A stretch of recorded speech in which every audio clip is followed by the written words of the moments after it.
ذرا تصور کریں، ایک 30 انچ چوڑا تیل سے بھرا پائپ جو آپ کو بجلی کی رفتار سے اندر کی طرف کھینچ رہا ہے۔ 5 ڈائیورس اس دل دہلا دینے والے لمحے کا شکار ہوئے، مگر ان میں سے صرف ایک ہی زندہ بچ سکا تاکہ وہ اپنی انسنی کہانی دنیا کے سامنے بیان کر سکے۔ ان کے لباس پر ایک گوپرو کیمرہ لگا ہوا تھا جس نے یہ سب کچھ ریکارڈ کیا۔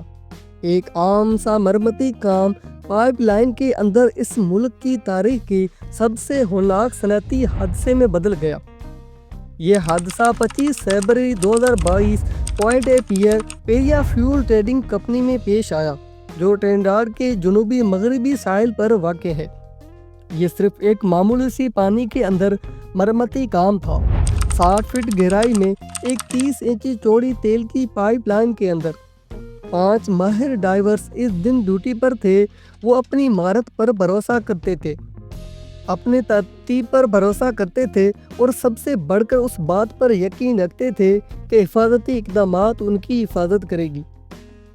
مگر اس تنگ اور تاریک پائپ کے اندر جو کچھ ہوا اس نے پورے ملک کو ہلا کر رکھ دیا۔ یہ ٹیم کاظم علی، رشی ناگاسار، یوسف ہنری اور فضل قربان اور سب سے کم عمر کرسٹوفر بھی مشتمل تھے۔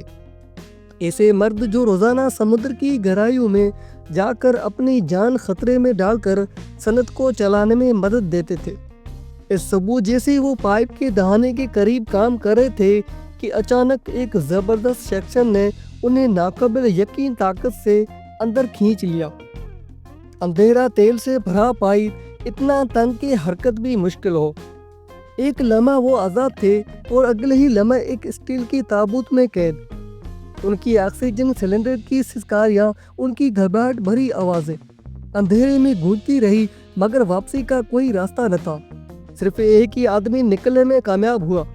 کرسٹوفر زخمی جسم، جلتے پھیپھڑے اور دم توڑتی امید کے ساتھ، اس نے کسی طرح ہمت جمع کی اور انچ بہ انچ سرکتا ہوا بالآخر سطح تک پہنچ گیا۔ مگر یہ ڈراؤنا خواب ختم نہ ہوا، کیونکہ اس کے 4 ساتھی اب بھی اندر پھنسے ہوئے تھے۔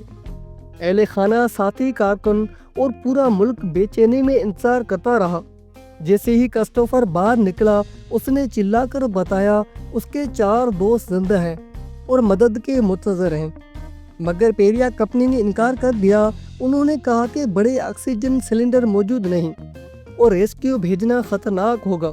کرسٹوفر خود دوبارہ جانے پر تیار تھا، مگر کمپنی نے اسے بھی روک دیا۔ اس دوران پائپ کے اندر سے آوازیں آئیں اور اندر پھنسے ہوئے مردوں نے جواب میں آواز دی، ثابت کرتے ہوئے کہ وہ زندہ ہیں۔ حقیقی فوٹیج اس دل دہلانے والے لمحے کو دکھاتے ہوئے، مگر اگلے 48 گھنٹوں تک پیریا کمپنی نے کوئی مدد فراہم نہیں کی۔ 4 مرد بغیر ریسکیو کے آہستہ آہستہ دم گھٹنے سے مر گئے۔ ایک بڑی کمپنی کی غفلت نے ان کی زندگیاں نکال لیں۔ جب بالآخر ریسکیو ٹیم پائپ میں داخل ہوئی تو بہت دیر ہو چکی تھی۔ کاظم علی جونیئر، رشی ناگاسار، یوسف ہنری اور فضل قربان کی لاشیں نکالی گئیں، اور حیران کن طور پر ایسے ہولناک سانے کے بعد بھی ایک انکوائری تو کی گئی، مگر پیریا کمپنی کو کوئی سزا نہ ملی، حتیٰ کہ مرنے والوں کے اہل خانہ کو 1 روپیہ معاوضہ بھی نہ دیا گیا۔